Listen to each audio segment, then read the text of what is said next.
माननीय राष्ट्रीय अध्यक्ष जी अखिलेश भी आए थे और बहुत हिम्मत बढ़ाया, हमारी साहस बढ़ाया। अब्बास भैया नहीं थे, मेरी माता जी नहीं है, मैं अकेला था, दोनों बाबा, परिवार पूरा एक साथ है, लेकिन माता जी की कमी और भाई की कमी कहीं ना कहीं थी। भैया ने आके बहुत हौसला दिया, बहुत हिम्मत दिया है और यकीनन उसका प्रभाव हम लोगों के सीनों पर पड़ा है। और जितने भी, क्योंकि मैं अकेला सिर्फ उनका पुत्र हूँ, ये तो मुझसे रिश्ता है, लेकिन लाखों करोड़ों लोग जो मेरे पिता जनाब मुख्तार अंसारी साहब को अपना रहनुमा समझते थे, मसीहा समझते थे, जो गरीब थे, उनका भी हौसला माननीय राष्ट्रीय अध्यक्ष जी ने बढ़ाया है और उनको भी हिम्मत और साहस देने का काम किया है।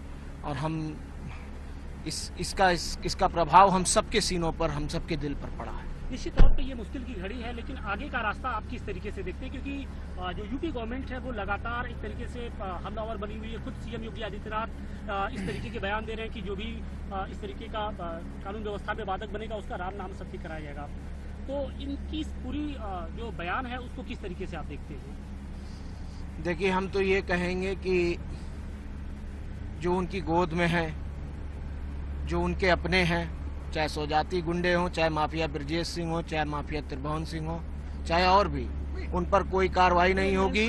उनकी गाड़ी की तलाशी भी नहीं ले सकता है कोई। कार्रवाई करना तो बहुत दूर की बात है। इसलिए ये बिल्कुल खोखली बात है और एक तरह से टारगेट करके, चाहे इंसान कुछ किया हो या ना किया हो, उसको टारगेट करके और उसको नुकसान पहुंचाना, उसको तकलीफ पहुंचाना, ये आज की राजनीति बन गई है, जो कि बहुत घातक और खतरनाक है। आप लोग के परिवार की ओर से जो शंका जाहिर की थी, हम लोगों ने भी बीएचयू के एक्सपर्ट से बात की, तो उन्होंने भी आपकी ही बातों को आगे दोहराया। तो आप कह रहे थे वही बीएचयू के एक्सपर्ट भी कह रहे हैं। देखिए, हम तो ये फिर कह रहे हैं आपसे, ठीक है? एक मिनट रुक जाओ यार। नहीं, वो नहीं कह रहे, ये इम्पोर्टेंट भाई, इम्पोर्टेंट।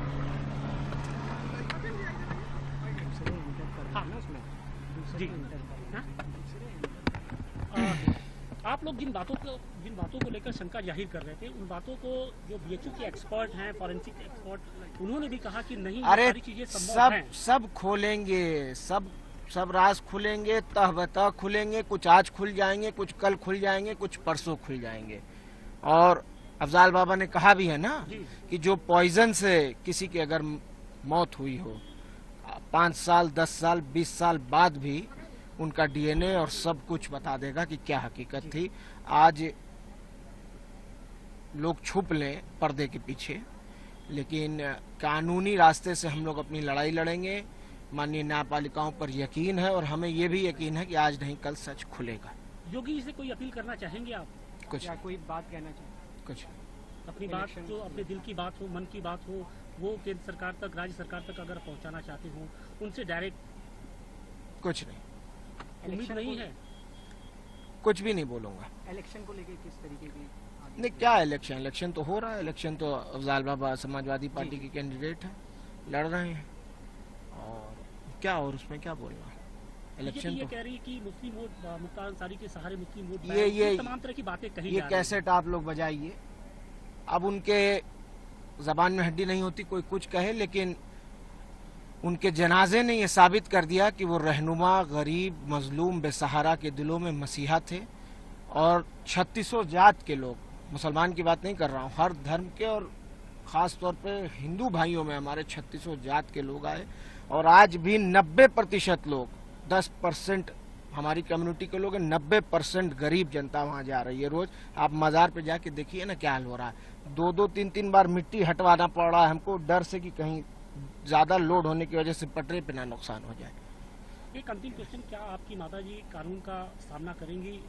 वो जुडिशियल कस्टडी में है मेरी। उनके लॉयर से भी बात हुई थी, गोपाल चतुर्वेदी साहब इलाहाबाद हाई कोर्ट के, और उन्होंने जुडिशियल रेमेडी सीख कर रखी है।